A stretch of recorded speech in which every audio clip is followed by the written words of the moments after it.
All right, diving right into the Turtle Beach Stealth Pro today. These are not the Maxwell in terms of music listening, not even close, but in terms of gaming, these are really impressive. These give the Arctis Nova Pro Wireless some very stiff competition because these are equally at home on the PC or the console side, and someone has finally challenged SteelSeries by offering a battery swap system. These come priced at $329.99 whether you get the Xbox or the PlayStation version. So as always, I will be making comparisons to the Maxwell at $299 or $329 and the Arctis Nova Pro Wireless at $349 as we go. The goal of this video is to help you decide which, if any of these wireless systems are right for you, and this is going to be a long one today, so get settled in, and I did put chapter markers in there. Full disclosure, I had no idea what to expect going into this review because I haven't used a Turtle Beach audio product since the early days of the Xbox 360. It really makes me happy that brands are realizing that the type of consumer who's willing to spend $300 plus on their gaming gear doesn't want something that looks flashy and gamery. So we have that basic black, silver, gray colorway here we've been seeing on all the high-end stuff. No glossy plastic, no RGB. For the headband, we don't have a suspension system here. We've got the much more traditional spring steel headband with padding with sliders on either side. The adjustments here are marked, but they're not clicked. They have much more tension for the first half of the adjustment than they do on the last half. The yokes here are aluminum. We've got soft touch plastic on the outside of the cups and on the outside edge of the headband. They do show oil pretty bad, particularly the right ear cup, because that whole outer surface is one big volume wheel, so you're going to be touching that constantly. All your controls are on this side, and there's an action button right in the middle of the cup. On the underside edge, we've got dedicated buttons for power, Bluetooth, and a toggle for superhuman hearing mode, which we'll talk about more in a sec. The buttons on these are super stiff, and a couple times when I had this on my head and I was pushing in on these, I could hear the driver move around because of the air getting pushed around inside the cup, so go easy on those. On the left cup, you've got a place for your detachable mic, which includes a small cover that I'm definitely going to lose, and the outer plate removes here to access that swappable battery. The cups here swivel 90 degrees, pad side down. The swivels feel really good right out of the box. They're not too loose, but I don't know how they're going to do over time, but these are really comfortable to wear like this, even with the mic. One thing I did notice on my copy is when swiveling these, I seem to get a pretty pronounced physical noise from the left ear cup. It looks like where the yokes go right into that ear cup assembly. It makes it sound pretty cheap, but there's nothing I can see from a physical standpoint that looks like it would be a point of failure.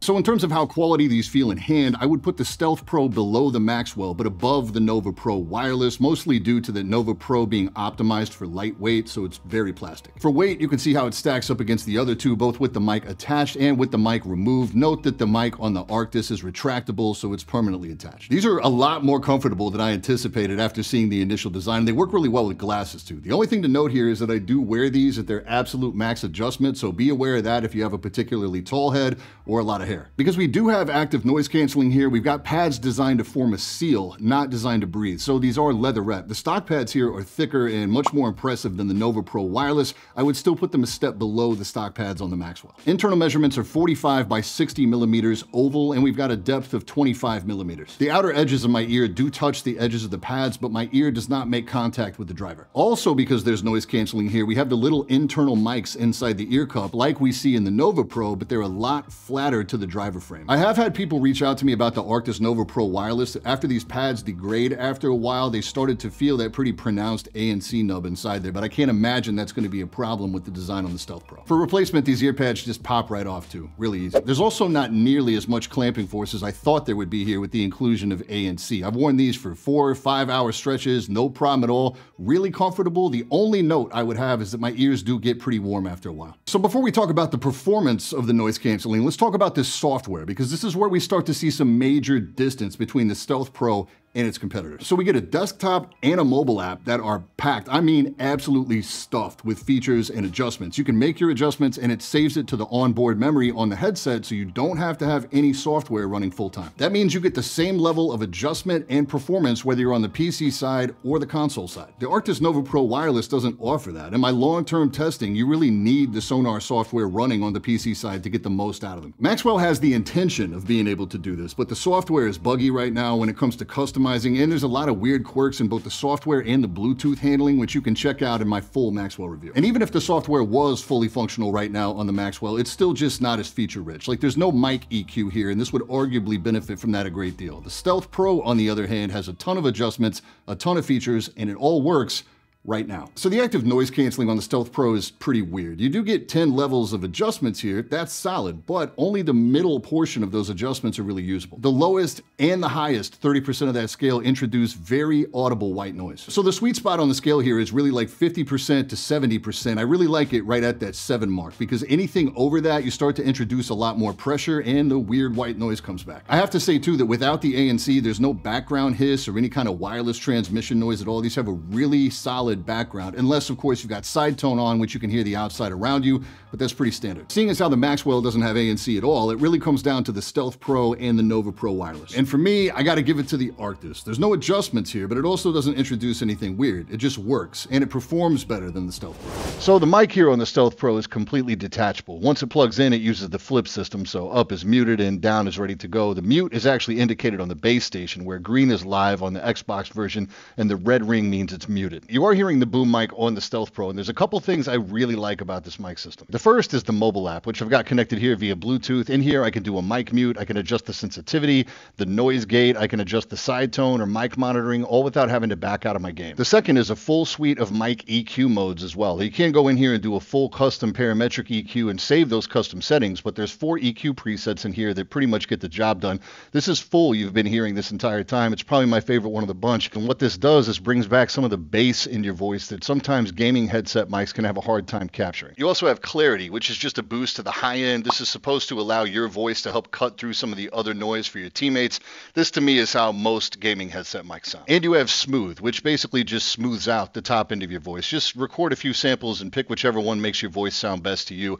This is signature sound. This is the default mode, so you can hear it with no adjustments. And as you can tell, I just went and did that real time on the app, and it picked up immediately, and it saves this to the headset for use anywhere you use it. I was really surprised to find out that this thing has internal mics as well that you can use anytime your boom mic isn't plugged in. Now, you probably wouldn't use this for anything full time, but if you're out and about or you just need to take a quick call via Bluetooth, perfectly acceptable for that. Now you're hearing the beamform mics on the Maxwell, just because I wanted to include the comparison here, and honestly, hearing these back, I'm pretty surprised at how good these sound. Again, it's nothing to write home about, but I do love to see the inclusion here from both sides. The Nova Pro is the odd one out here because it only has the one mic, and if you try to use this thing when it's fully pushed back into the bass like this, it sounds horrible, so it's not even an option. You do have access to mic EQ over on the Arctis Nova Pro Wireless, but again, it's locked to sonar, so it's not going to work on the console side. So what you're hearing now is exactly what you would hear if you didn't have access to sonar, and I think it really needs the EQ modes in there to sound its best. I looked for an EQ preset in sonar that sounded close to what we heard on the full preset on the Stealth Pro. This is deep voice.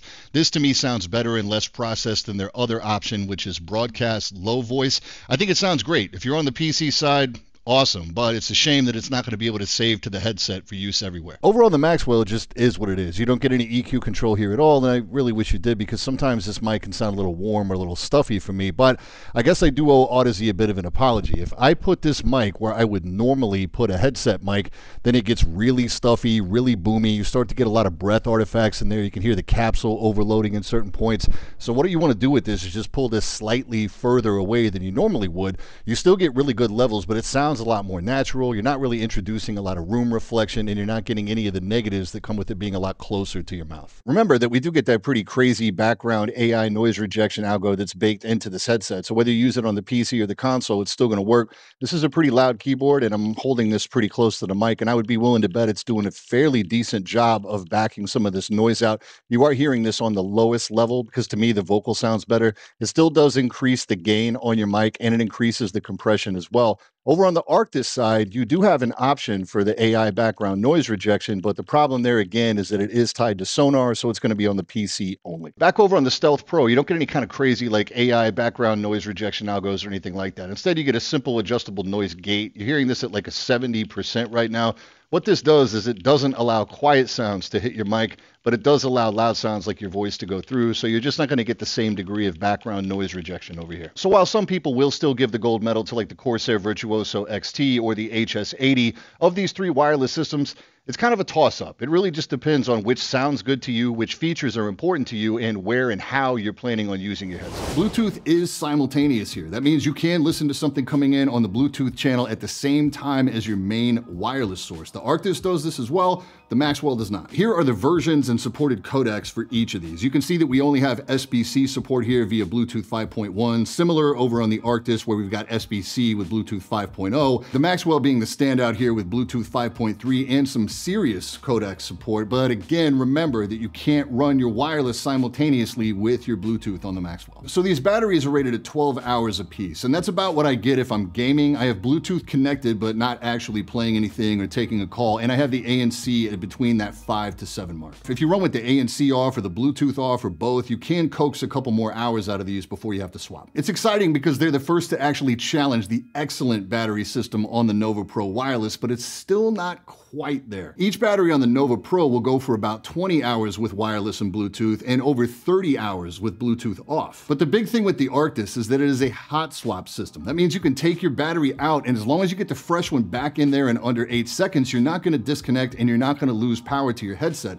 On the Stealth Pro side, you're going to have to power cycle and reconnect that headset anytime you pull the battery. I will say that getting the battery in and out of the charger is a lot less fiddly on the Stealth Pro. Maxwell is, again, the odd man out here, as there is no battery swap system, but it allows for nearly 80 hours in between charges, and that's what I actually get on that. It hasn't been an issue at all in day-to-day use, but I do understand that consumers like to see replaceable batteries for long-term ownership, especially on high-end stuff, because the battery can be a point of failure over time. And all three of these systems have fast charging that'll get you a few hours of use for like a 15-minute charge. So I gotta still give it to the Arctis Nova Pro Wireless, but only narrowly, and that's only because of the swap system, because battery length is less of an issue when you can swap the battery out. All right, I gotta talk chat mix, because personally that's a feature that I really enjoy, and it's a big reason why I mainly game in a wireless headset, even though I've got a pretty extensive collection of headphones and IEMs. On the PC side, this normally consists of having two different audio output drivers. One's for your game, and the other can be assigned to Spotify if you want to listen to music, or Discord more commonly for your comms or chat. Then you normally have a physical control somewhere on the headset that adjusts the balance between the game audio and the comms audio. This is great if somebody's mic is too loud or too soft,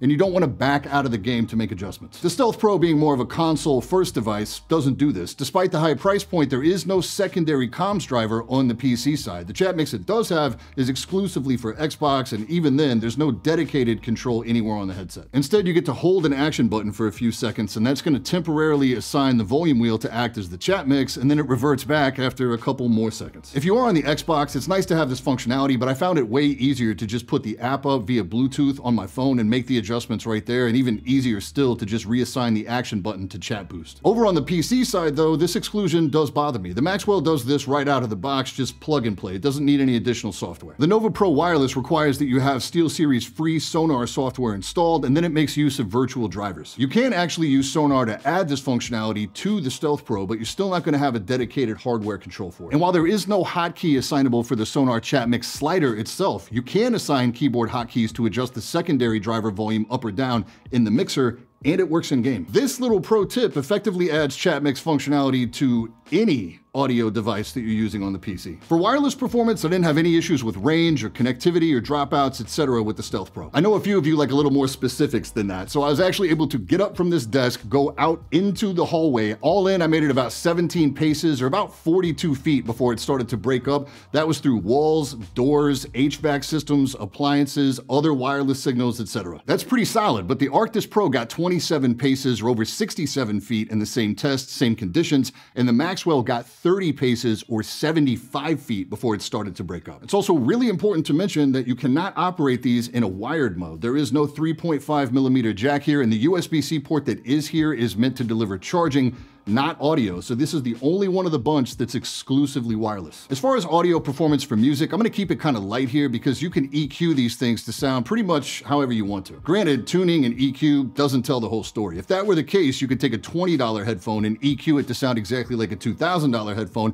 and we know that's not how it works. If the driver or the physical design lacks the ability to provide a lot of detail or let you hear everything that's going on all at once without getting muddy and distorted, you can EQ that all you want to, it's not going to overcome that. So the Maxwell stands firmly alone in this regard. It uses planar magnetic drivers, and it delivers a musical experience that you're just not going to get with these other two options. You can tweak the EQ on those other two all you want to, and you're not going to get the clarity and the tonality that you get with the Maxwell. It also delivers 24-bit 96 kilohertz over wireless, while the Turtle Beach is at 16-bit. Between the other two, they can be EQ'd to sound pretty similar. In the stock form, the Arctis has a high mids and highs focus that comes off as really stark and really clinical. You can dial up that bass bass, but it's always gonna have that gaming headset sound quality, and you really need to make use of the EQs available in Sonar to make the most of that headset. The Stealth Pro in its stock form has a bassier sound overall, so if the Arctis is more skewed towards the high end, the Stealth Pro is a more neutral sound with more emphasis on the low end. You can get really crazy with the EQ here. You get full parametric EQ, which is assignable by source, so Bluetooth can have a different EQ setting from your main device. It is nice to have the flexibility if you're looking for something specific, but for my ear, just do a bass and treble boost preset, and then knock the treble down a couple notches.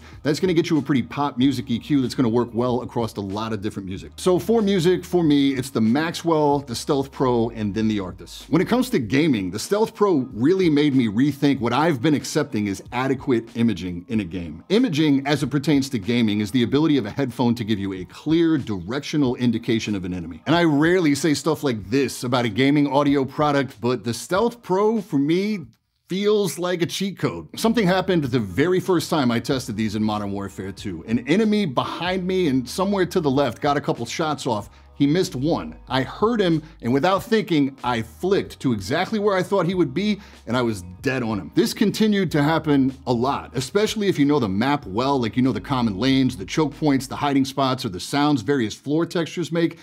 It's crazy. Prepare to get loads of wall hack accusations and guys saying like, no way, or how did he see me, or whatever in the proximity chat. It's gonna happen over and over again. Normally I would dive right into the EQ and start tweaking things for my game, but for whatever reason, the Turtle Beach sounds like it was modeled explicitly after COD audio. So there is that additional mode here called Superhuman Hearing that assigns some really aggressive EQ to attempt to either accentuate footsteps or gunshots, but it is a total miss for me in Call of Duty. I have a way harder time picking targets with this mode activated, and it's a shame because the button on the headset to activate this is the one button that you specifically can't reassign. Of course, you can play around with this and your mileage may vary, but for me, the stock standard audio mode does a top tier, like S tier job of delivering directional cues without this. They also do a really solid job of conveying distance too. The soundstage here feels a lot wider than Maxwell to me, though it's obviously artificial, done through like digital signal processing. It's still really effective. Like 99% of the time, I can tell exactly where and how far away an enemy is. Versus the Nova Pro running Sonar with the Modern Warfare 2 preset, it's pretty close, honestly, but I'd still give it to the Stealth Pro. It really just all comes down to that repeated situation where I flick to where I think an enemy should be and they're right there. It's not as close for me if I can't use the Sonar EQ with the Arctis, like if I'm on console. So we're starting to see this repeating situation where the Arctis works really well on PC, but the Stealth Pro also works really well on PC and then completely dominates on the console side. Versus Maxwell, it's interesting. If I'm just using one of the EQ presets like Footstep or Competitive, it's not quite on the same level as the Turtle Beach, both for imaging and soundstage. Remember, these are all top tier devices, so it's not like the Maxwell is bad. It's just not as good as the Stealth Pro. And that's what really left me wondering in the Maxwell review, how good would it be if I could get the custom EQ to work? I did download the new public beta for Maxwell that allows setting custom EQs on the PC side. It's just really buggy still. It does this thing where after each adjustment, it dumps me back out to the selection screen, and then it's like a 50-50 shot whether or not it saved the previous adjustment. So after repeated attempts on the PC side, I just went back to the phone, hooked it up Bluetooth, connected it to nothing else, and after multiple attempts there, I did finally get it to take a custom EQ. I used one of the EQs from Joe over at Gadgetry Tech, and it's solid. He really knows his stuff, but I can confirm that tweaks to the EQ are not, for my ear, going to put the Maxwell on par with the Stealth Pro for imaging or soundstage. It's close, but purely for gaming performance, for imaging, for me, it goes Stealth Pro, then the Arctis Nova Pro Wireless, then Maxwell. I gotta say too that there is more than enough volume on both the Xbox and the PS5, and all the 3D surround modes on either console work great too. So where does all this leave us? This is a ton of information, but the conclusion is actually a lot easier than I expected it to be. And it breaks down like this. If you're an audiophile or an audio enthusiast and you want one wireless gaming headset that can also easily double as your one wireless headphone, it's the Maxwell. I have to reiterate that it's not poor for gaming by any stretch. It just doesn't image quite as well as the Stealth Pro, and we all hear audio slightly different anyway. The Bluetooth implementation, especially when combined with wireless gaming, is pretty rough in its current form. As long as Audeze stays committed to fleshing out the software side of things, the Maxwell will continue to be a contender on both the PC and the console side. If competitive FPS is your main concern and you're not really worried about critical music listening, but more like casual music listening,